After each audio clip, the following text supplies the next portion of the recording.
fact of life is that anti-gun laws exist everywhere, not just in anti-gun states like New York and California. When you think of Tennessee, you probably don't think of gun control, but today, that's exactly what we're going to be talking about. I'm Phil, and you're watching Law and Ammo.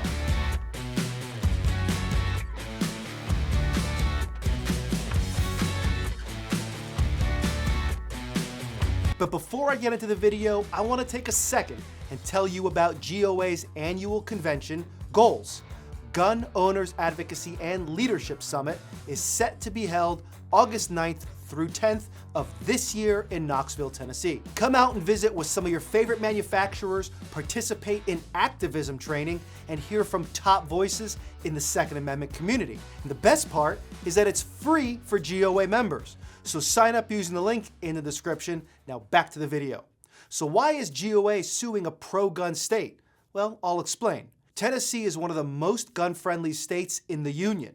But Tennessee also has a very strange statute known as going armed. And while Tennessee has a so-called constitutional carry law, without a permit, those who carry are subject to this going armed statute. This bizarre anti-gun law stands out in such a gun-friendly state. The statute says that, quote, a person commits an offense who carries with the intent to go armed a firearm or club. But what exactly does that mean? Well, the Tennessee Supreme Court has held that intent to go armed means carrying a firearm with offensive or defensive intent. And to make matters more confusing for Tennesseans, if a person lacks the intent or purpose of being or going armed, by, for example, carrying a firearm to transport it, the offense described in the going armed statute cannot be committed. But in 2021, the Tennessee state legislature narrowed the impact of the going armed statute by passing their permitless carry bill, which exempts anyone over 21 who lawfully possesses a handgun where they are lawfully present. And there are numerous legal defenses to the statute as well. But where this really gets complicated is the addition of Tennessee's Guns in Parks statute. This statute incorporates the intent to go armed and restricts the possession and carrying of firearms in certain sensitive places. Tennessee considers public parks to be on the list of sensitive places. Here's how that statute reads.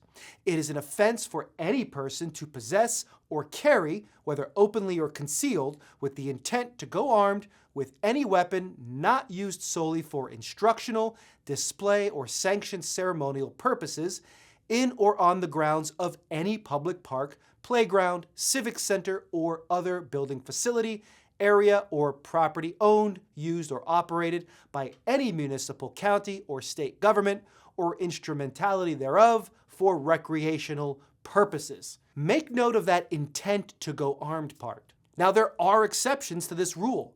Those who have a concealed carry permit are exempt from the statute. But this is where we get to the crux of the issue. How can Tennessee claim to be a constitutional carry state when it specifically prohibits and punishes constitutional carry with the going armed statute? Tennessee's going armed statute prevents the state from truly being a Second Amendment sanctuary. Here's an example of why. In a state that has real constitutional carry, it is not a crime to carry a firearm in public with the intent to go armed.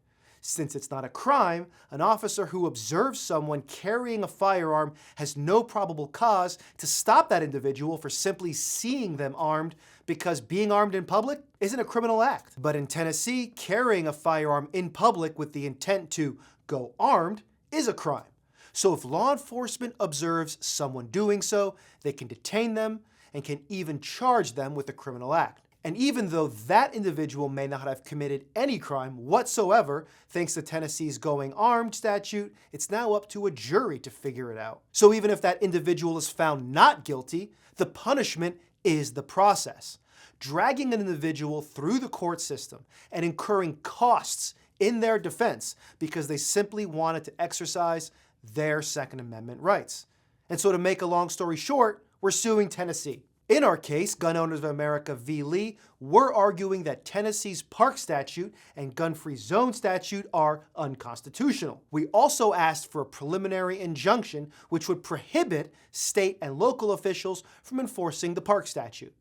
Now, Considering how pro-gun Tennessee is, you'd assume they'd hear these arguments and say, well, you guys made some good points. Let's change the law and make it easier for gun owners to avoid getting into trouble without committing a crime. Well, that's where you'd be wrong. Not only is Tennessee fighting us on this issue, but they're also claiming that the going arms statute is constitutional, along with their guns and park statute. They're even claiming that the ban on those who don't have a permit is constitutional in a so-called constitutional carry state. And the more you hear their arguments, Tennessee starts to sound a lot like New York. So let's read the titles of a few different sections. The statute constitutionally applies in sensitive places. Public parks are sensitive places. And most egregiously, plaintiffs misunderstand history.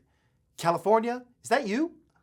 This case really demonstrates the importance of holding your local elected officials accountable, even in pro-gun states. In those pro-gun states, anti-gun laws can still pop up. And this is why Gun Owners of America decided to challenge the statute.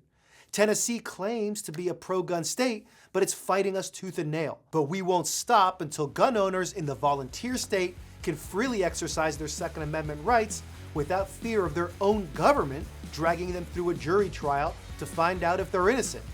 And so we'll keep you updated on all of this as it progresses. I'm Phil, thanks for watching Law and Ammo.